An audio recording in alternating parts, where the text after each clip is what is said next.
Ihahandog ng tubles ni Diego Luis de San Vitores. Handa ka bang magbago para sa taong mahal mo? Mahal ko, tawagin mo ang ating mga anak. May sasabihin ako. Antonio, Dolores, halik kayo. May sasabihin ang nanay niyo.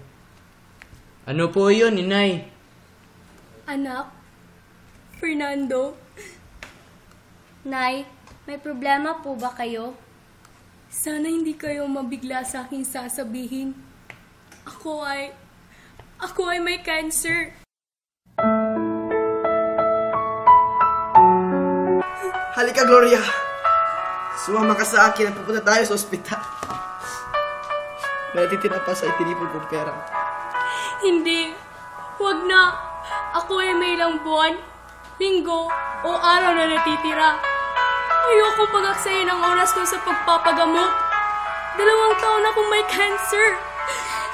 Nay, huwag ka naman magbiro. Bakit wala kayong sinabi sa amin? Kay tatay, kay pamilya mo kami, Nay. Gloria, ako ang pinili mo upang maging kabiyak mo sa panghabang buhay. Pero hindi mo ko pinagkatiwalaan. Bakit mo ba ito tinago, mahal ko? Ayoko maging pabigat sa inyo. Alam niyo naman na marami na tayong mga problema.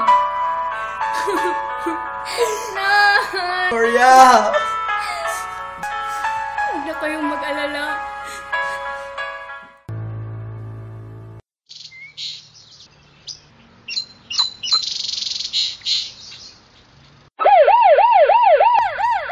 Nay, huwag niyo po kaming iwan. Tama na, anak. Wala na tayong magagawa. Inay.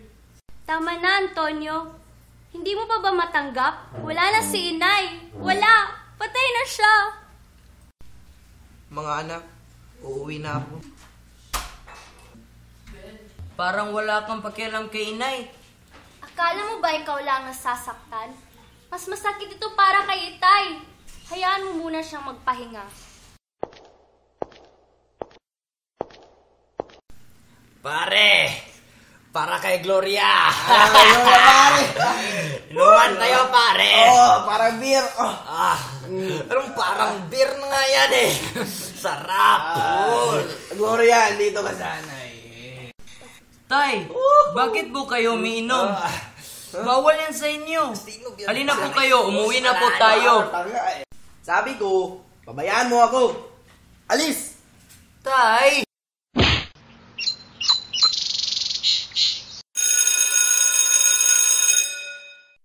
Halika, Antonio. Subukan mo ito. Ano ba ito? Ang pangalan niyan ay Speed. Masarap yan. Ano? Ayoko niyan, kunin mo yan. Sumubok ka, kahit konti lang. Promise. Wala ka talagang mararamdaman na kalungkutan. Kunti lang ha.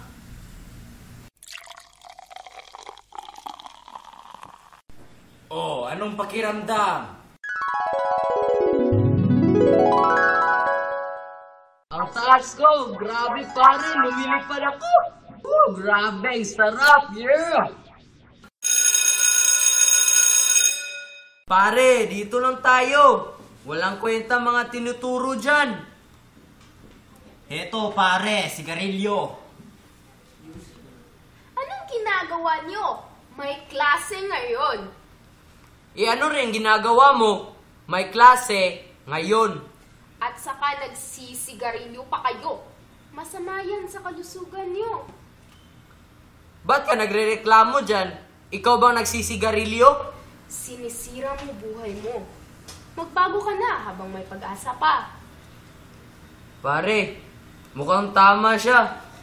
Naku, pare. Napasobrahan ka siguro sa sigarilyo mo. Christina, sandali! Anong kailangan mo? Gusto ko lang magpasalamat sa iyo dahil sa sinabi mo nung nag-cutting class ako. Tama ka nga. Dapat hindi ko sinasayang ang buhay ko. Mabuti naman pumasok yun sa ulo mo. Oo nga, salamat. Sige ha, patuloy mo lang yan. At kapag may problema ka, lapitan mo lang ako. Huwag kang gumawa ng kahit ano pang kalokohan at palagi kang magdasal sa Diyos. Okay? Okay, salamat.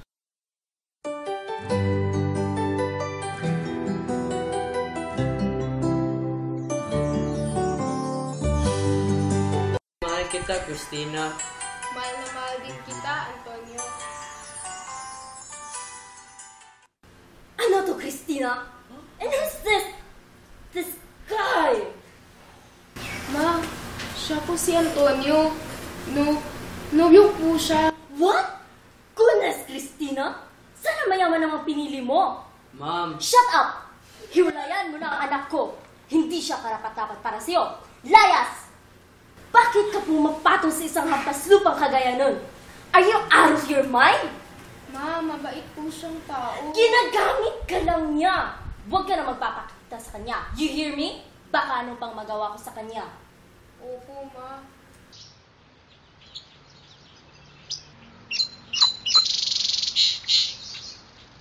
Christina! Christina! Antonio, anong ginagawa mo dito? Baka makita ka ni Mama. Bakit hindi mo ko sinipot? Antonio, may sakit ako. Ano? Pumunta tayo sa ospital. Ordinaryong sakit lang yan. Antonio, hindi mo maiintindihan. May cancer ako. Bakit lahat ng mahal ko sa buhay ay namamatay? Kung kailan ako'y nagbago na, kung kailan ako'y natutong magmahal, tsaka pa ito nangyari. Huwag mong sabihin yan. Malas ako! Malas! Hindi yan totoo. Hindi yan totoo.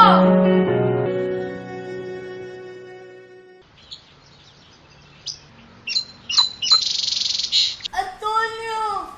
La, bakit to? Si Christina! Si Christina! Patay na siya.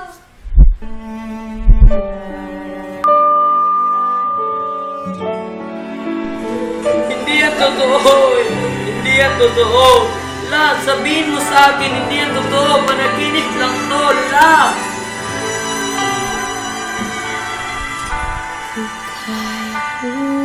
Naging inspirasyon niya upang makamit niya ang kanyang mga pangarap. Ngayon, si Antonio ay isang dalubhasang doktor para sa may cancer. Inspirasyon.